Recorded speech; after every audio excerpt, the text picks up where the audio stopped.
القوانين الوحيدة اللي أنا مؤمن بيها بدون إثبات علمي، القوانين اللي حطها مهندس مشهور اسمه ميرفي، وسبب إيماني بيها هو حياتي.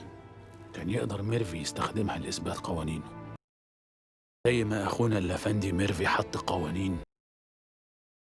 دكتور رفعت إسماعيل برضه حط قوانينه، أولهم إن الطبيعة ماشية بإن 1+1=2، وأي حاجة بتطلع بره المعادلة دي ما تبقاش من الطبيعة، ولا يوجد ما يسمى بما وراء الطبيعة.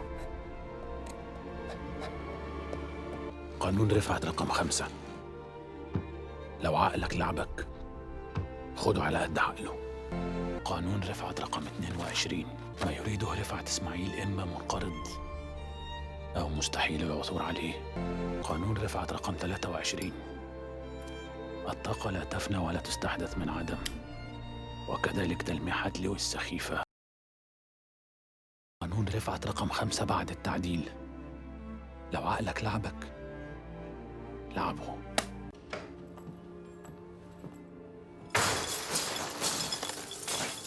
قانون رفعت رقم 55: كل الأشياء تبدو طبيعية إلى أن يقترب منها رفعت إسماعيل. قانون رفعت رقم 65: